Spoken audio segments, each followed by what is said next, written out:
Thank you for joining the Asheville Rise Stronger Together podcast. This is your host, Jessica Knupp with the Asheville Area Chamber of Commerce. I hope you enjoy today's episode. This episode is brought to you by our sponsor, True Point Bank. All right, today we are here with Samm Coffin with Matcha Nude, and I'm so delighted that you're here with us today. We kind of go back with other adventures, I would say. When I first started with the chamber, you were doing some other things too. And I'm so glad to see your success with Matcha Nude and learn a little bit more on this podcast. Yeah, I'm really excited to be here. So tell me a little bit, tell our viewers about how you got started and just a little bit more about Matcha Nude. Absolutely. So we started in 2022, and it really came out of my own experience with wellness in my body. Mm-hmm. And so I live with 4 chronic illnesses, and it took me a long time to figure out what was going on. Mm-hmm. But I learned really quickly that different foods and drinks were impacting my body. I was an avid coffee drinker and learned really quickly when I started digging into what foods were causing what reactions, that coffee was causing a lot of symptoms for me. And so I started looking at alternatives and couldn't find one that was really hitting that experience of coffee, right? You can do so many things with it. You can enjoy it with other people. It can be warm. It can be cold. Right. Yeah. And then matcha was the first thing that I was like, oh, maybe this could be it. And I felt good, but there was no consistency in the brands I was finding. The prices were too high. The quality was different. The taste, the texture, like all of these factors. Right. And so something needed to happen. Yeah. So, trying the different things, like what makes Matcha Nude? Absolutely. So our matcha is non-toxic. Okay. It is from Japan. It is packaged in compostable packaging. There's no added ingredients. It's third-party heavy metal and toxin tested. And then something that was really important to me outside of those things was I wasn't seeing a lot of education from matcha brands. When I first started drinking and playing with it, I would watch YouTube videos and be like, am I doing this right? Right. Like all these different tools, all these different pieces. And I felt very insufficient and like I wasn't doing enough or I wasn't doing it right or I couldn't play with it.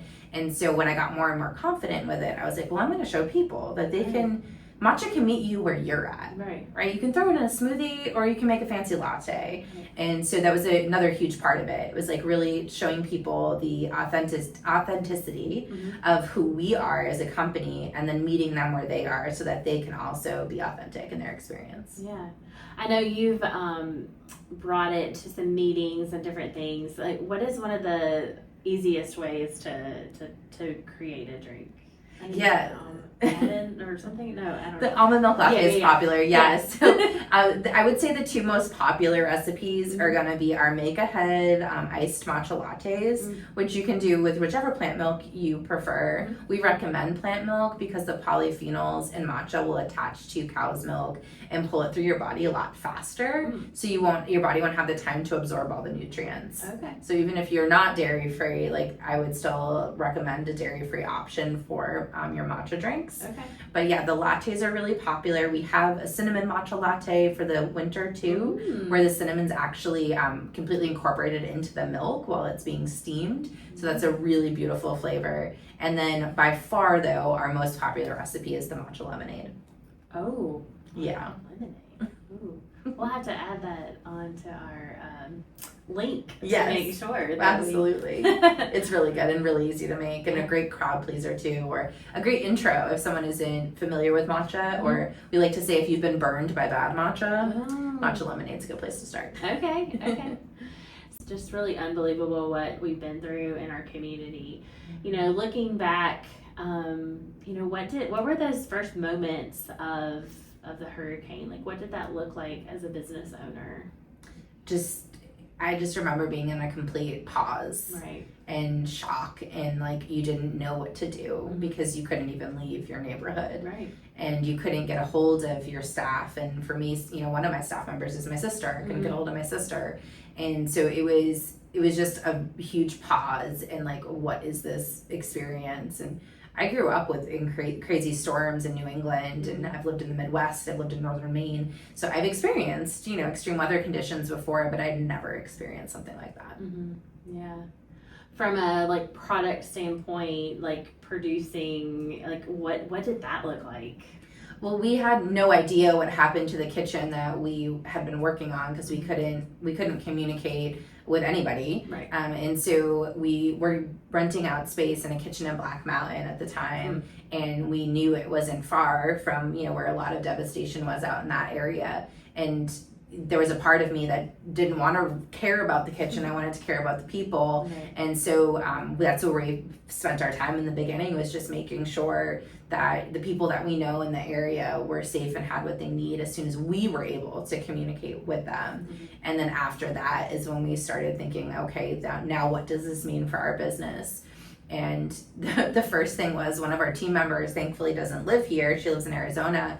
And when we were able to get in touch with her, we immediately were like, just tell our community on social and email, what's going on. And then we also asked her to gather any resources that she was seeing for the region so that we could also distribute those. So she was able to do that from a distance for us to make sure that our community locally as well as our community nationally knew what was going on. Oh, that's wonderful. Yeah, I mean, it's so hard. And even just thinking back, like how we managed to communicate without our normal way of communicating that we're so used to doing, and keeping those businesses running.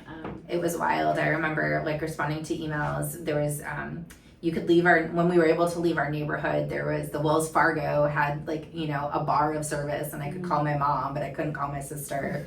And so my mom had to be like the liaison between us. Right. Yeah. And then also with my team, when I was in my neighborhood, I could go up to like there's a playground like 2 neighborhoods over, and if I like sat on the slide, I could get like enough to open my email and respond to something. But I really just had to like use the few people that I could communicate to do all the other communications for me. So once you were able to kind of get through that portion of it, from a like product standpoint, like how were you able to get the product back out to people, like once you got through that stage of it? Yeah, there was a few different things. So the first thing is we did have some inventory that wasn't damaged that we were able to get out. But of course, like we couldn't get it out here. Right. So we took the opportunity when we had that 1 bar of service to write down all of the folks that had ordered literally on paper and pen. Like it was so old school. And then I packaged everything I could and wrote on that, the packages, the boxes, the envelopes, like who it was for. And then I drove down to Greenville to Chestnut Coffee. If you haven't been, it's awesome. And they've been a customer of ours since day one. And they were so sweet. They were like offering us, like, do you need to take a shower? Do you need this? Do you need that? They were amazing. But really all I needed was like a temporary pop-up office. Right. And so that's what I did. I was in their coffee shop drinking on a matcha, and I was printing my labels there and putting them on the packages and then taking them to the local, USPS there. But yeah, we couldn't do it here, so we had to do it from a distance, and that's where we started. Yeah. Oh, that's great. So from, this is just such a crazy experience that we all had to go through. So looking back, what are some of the things that you learned from this experience? Yeah, so after recognizing, who, the basics of like what I'd have in my house now, right. The things that everyone here does have, or you've seen on Facebook Marketplace because we all bought when it became available. Right. But after those basic needs, definitely making sure we have a quick response and our team does know how to react. Right. I never valued having a dispersed team as much as I did in that moment. Right. That was really helpful.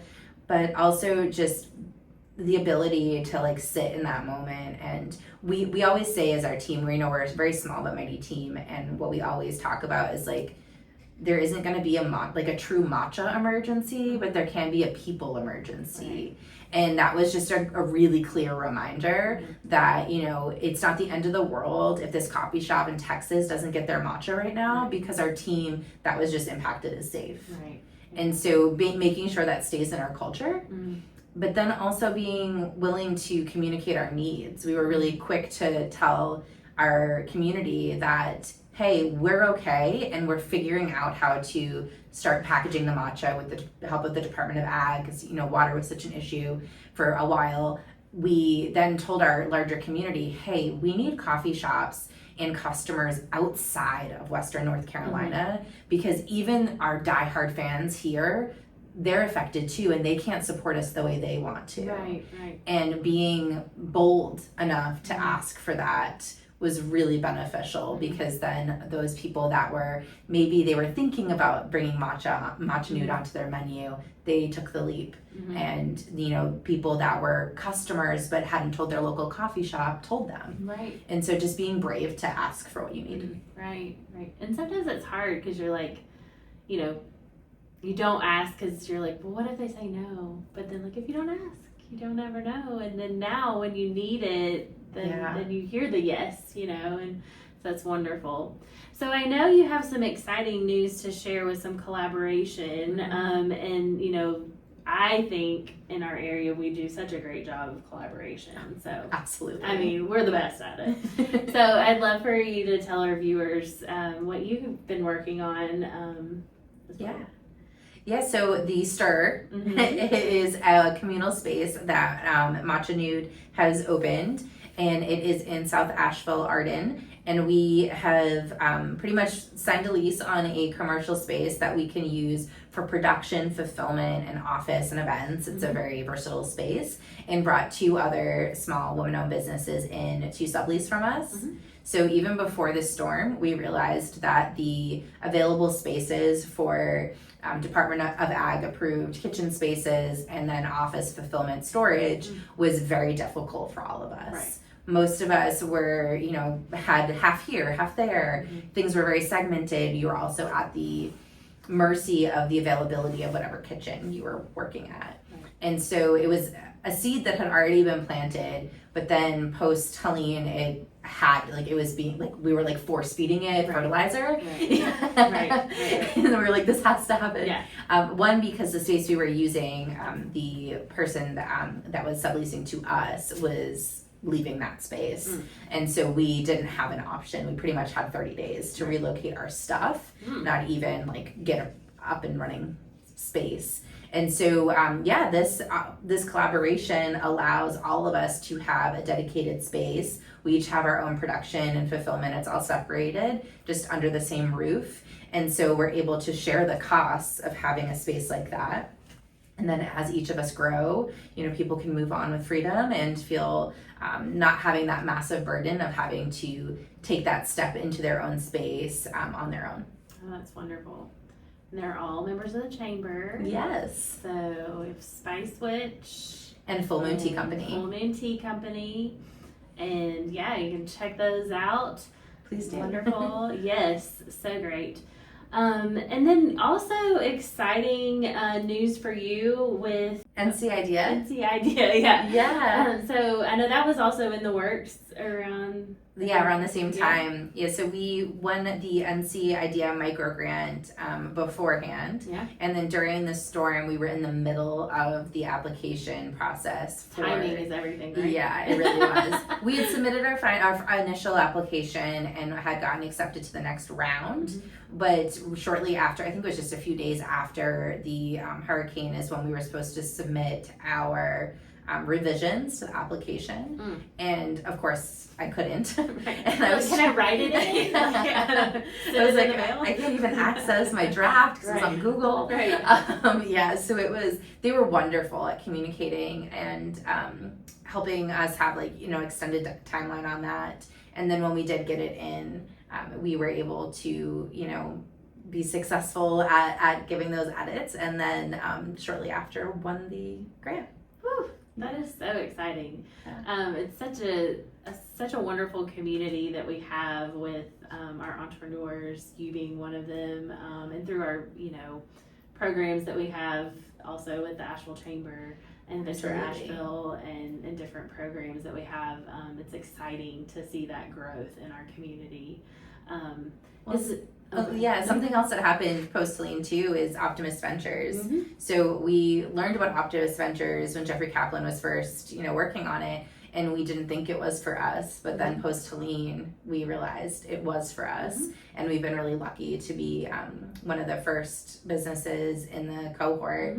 So we got that big old check for the grant section of that, and that wouldn't have been something we thought was possible for us before. But after the hurricane, and you see what you come out of, and you see what you're capable of, we definitely felt a lot more confident in applying for that program. I know, it's so wonderful. I love the opportunities that we have that fall under our umbrella here at the Chamber, and it's just so exciting to see the growth with our businesses.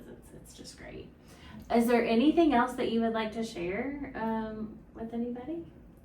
Yeah, I think with small business owners, don't do it alone. Be in community.